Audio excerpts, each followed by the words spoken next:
Hey guys, welcome to today's Wednesday Lunchtime Live. I'm here with my friend Lori Coultrup. She is a certified natural health professional, and today we're going to be talking about going gluten-free.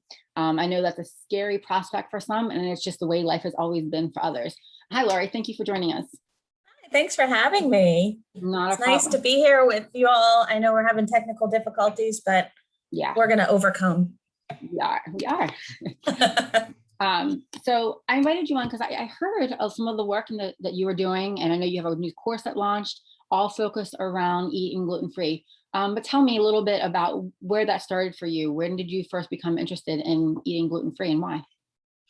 I was the sickest kid growing up. I had constant aches and pains, stomach aches.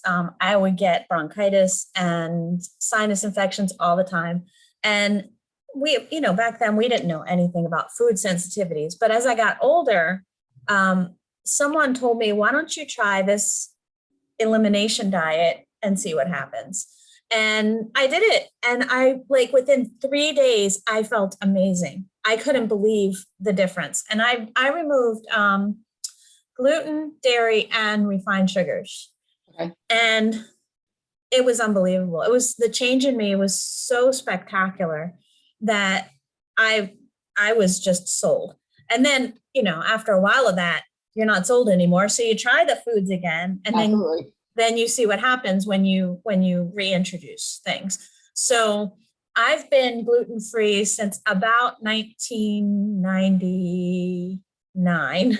Okay. So at this point, 22 years, I went gluten-free before it was even a thing. We didn't even know it was called gluten-free at the time. But you're the OG-er. You're an OG gluten-free. I so am the OG.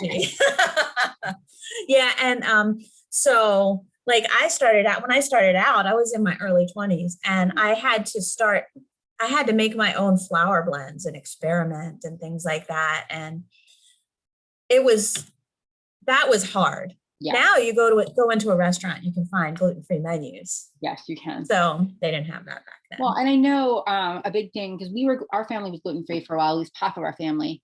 And the thing I know a lot of people think is, something is, and I had this with family members and stuff that weren't gluten-free. They're like, we bought gluten-free bread because it's healthier. And so a lot of people think that because something says gluten-free, that it's healthy. Yeah, so that's part of my class. My new class is called How to Go Gluten-Free Without Losing Your Mind. So part of my, and just the introduction is gluten-free could be healthier, or you could make it not healthier. So, if you eat macaroons all day, they can be gluten-free, but really, is that healthier? Right. And then my husband was gluten-free for a long time, and he's found that he's sensitive to gluten-free flours because they're very highly processed. Yeah. So in order to make it more like wheat breads and things like that, they have to really, really refine it. And you're eating things that are high glycemic index with potato starch and cornstarch and things like that. And sometimes if you just eat all gluten-free products that you buy that say gluten-free, it's not always healthier. Yes, I know us, when we were being good, our goal was to just avoid the realm of grains in general. So we avoided trying to recreate things because some things didn't taste so great, and other things like hamburger buns or something that we just gave up altogether on because it was just not going to happen for us, because it was this is worse than not eating one. My daughter went to the lettuce wraps and things like that. So I can't even imagine, when you couldn't buy a gluten-free thing off the shelf, how that was for you. It was hard. When did you make the switch from living gluten-free for your own family to helping others? In the past 2 years, I've really made some friends with other people who have gone gluten-free. Mm-hmm. And we kind of have a little support group about it. And then I started taking this business strategy class. And they teach you in my class how to do what you're really passionate about. And I was driving down the road one day, and I'm like, what do I do every day that I'm super passionate about and that people really need? And I was like, oh my goodness, it's food sensitivities, because I'm grain-free. I can't even eat gluten-free foods anymore, but I'm I feel like an expert in that. I could tell you how to replace anything. The one thing I haven't figured out completely is how to make cinnamon rolls taste like cinnamon rolls, but that's okay. We always need to have goals. Huh? So we always need a good goal to work towards. That's a good goal. So I'm working on that one. Yeah. So, wow. All right.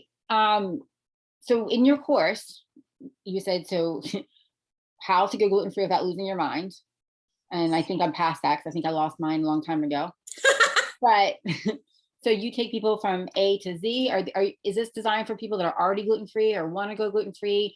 I know in the comments we talked a little about celiac disease, but you're talking about food sensitivities, which is very different from celiac disease. Yeah, so I tell people that I'm not about allergies. I have one food allergy.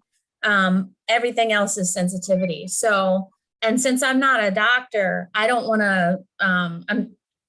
to tell people how to eat that have a like celiac disease, even though I know how to deal with it, right? Right. But my class is for it's designed for beginners, but it really has a lot of in-depth stuff.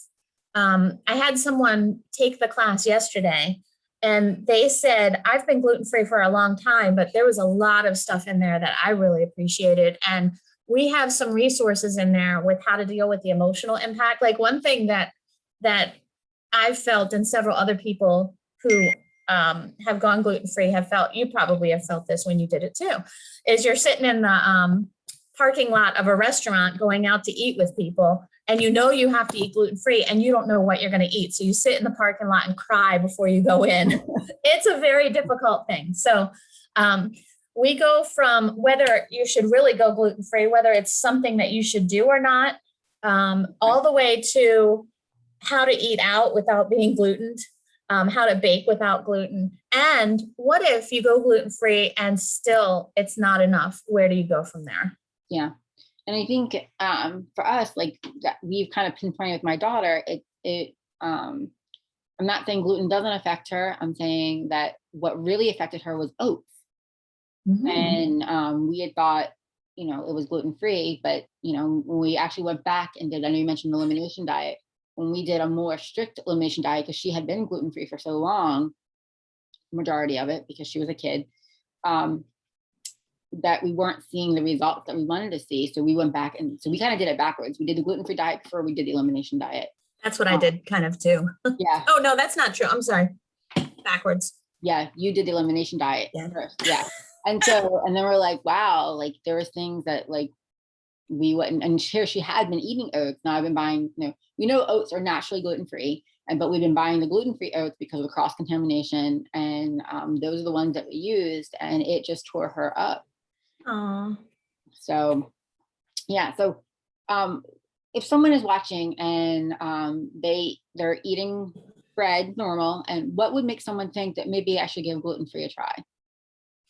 So there's a lot of symptoms that are associated with gluten intolerance, and a few of them that you might want to seriously think about is gastrointestinal issues. So you're thinking like bloating after you eat, mm-hmm. or diarrhea, constipation, IBS. Those are like major things that you probably have a food sensitivity. It might not be gluten, but then, so here's one that is like classic gluten intolerance, that bumpy skin on the back of your arms. Really? Yes. What's it called? I can't remember what it's called. Chicken skin on the back of your arms. Then there's lots of hormonal issues, like PCOS. Okay. Can be a gluten intolerance. People who have Hashimoto's usually do well on a gluten-free diet. Then if you're having some gut issues, then anxiety and depression often come along with that. And autoimmune. Yeah. Mm-hmm. And Hashimoto's is autoimmune. I said our gut is tied to everything. For sure. Our brain, our immune system. I said that already. But for sure. Yeah. All right. So I want to take a side step. So you created a course on going gluten-free, but you said you're passionate about food sensitivities. So does that mean you're going to have more courses down the line on other food sensitivities? I actually have, first of all, my first class is called Thriving with Food Sensitivities. I'm getting ready to change the name because I don't think it tells you exactly what it is. It's how to find out what your sensitivities are. Okay. So it's on my website, loricoultrup.com. It's called Thriving with Food Sensitivities. And then we have the gluten-free, we're going to have a dairy-free and a grain-free, and then an all-in paleo class in there. Okay. So yeah, this is just the start of what we're going to do. But I think if you think you might have a food sensitivity, your best bet, number one, is to get a food journal. And there's one on my website if you want to check it out. All right, sweet. Super comprehensive. Since you started your journey with an elimination diet, is there a certain elimination diet you recommend? I have a free class on that on my website, and it's called 3 Steps to Finding Your Food Sensitivities. Okay. So I say that if you think you're sensitive to one thing, just eliminate that for a month. Make sure you keep a food journal. Add it in for one day. Mm-hmm. Just eat a whole bunch of it. Like, okay, so let's say you think you might be sensitive to gluten. Stop eating it for a month and journal how you feel. And then one day, eat a lot of gluten. Carb load. This is your chance. This is what I say. This is your chance. Because if you find out you're sensitive to it, you're not going to want it again. So have your donuts, have your pizza, have pasta, whatever. And then journal for the next week or two how you feel. Because gluten does stay in your system for months. If you have antibodies, it stays in your system for months. And then, like, I think you posted that celiac disease post that I had. Even once every 3 or 4 months is enough to keep you inflamed. Yeah. So, yeah, just scary. And having been one that, we were very, for my daughter's seizures, and she was the reason that we were doing it for those number of years, it's hard to go gluten-free for a month if you don't know what you're doing or what you're looking for. Because if you're trying to avoid it just for that, that 1 month, you could be consuming it without even knowing it. It's true. It's true. And in my class, I have a little cheat sheet that helps you to see. And I tried to do it more like on the positive side, what you can eat instead of what you can't eat. But there is a list of things that you should check out and ingredients that you should look at. That's in the class as well as a download. And then I also have a picture that you can keep on your phone that you can take with you anywhere you go. Awesome. All right. So to recap real quick, you said is it on your website or on your Facebook group that you have the free? The free one is in my Facebook group, Thriving with Food Sensitivities. It's also on my website, loricoultrup.com. You can find them in both places, depending on whether you have Facebook or not. Right. And so that's a great place to start. Yep. And then I'm really interested to check out to see all the information that you have on gluten-free. I know for us, we kind of felt we got to that point where we felt like we weren't getting the results we wanted. And then we kind of went backwards and forwards and sideways and upside down. And, like I said, I've been on the food sensitivities train for over 20 years, and I'm still like, you develop new ones. It goes, depending on your gut health, it goes up and down. And some days, some things bother you. Some days, some things don't. So check out my blog too, because there's some really interesting things about, like, there's histamine intolerance, which, like, during this time of year, people react more to certain foods because of high histamine allergies. Yeah. So there's so much involved in it. And I really hope that lots of people hop in my group to be able to get all of that information, or go check out my blog and get that information. Awesome. Well, thank you for taking time to chat with me. I'm going to be throwing this up in the group for the post, people can see it. And then I'm going to invite you to post a link to your group below so people can find you and check out. Thanks for having me. Awesome. So that's all we have for today. I thank Lori for coming and chatting with us. If you have questions, please comment below, whether you're watching YouTube or on Facebook, and we'll make sure you get the answers. And maybe Lori will have you come back on another day, and hopefully technology will be cooperating with us that day. Well, and it'll be good because everybody can already have their questions pre-arranged, and I'll be there for you. Awesome. Thank you for having me, Linda. Yep. Thank you.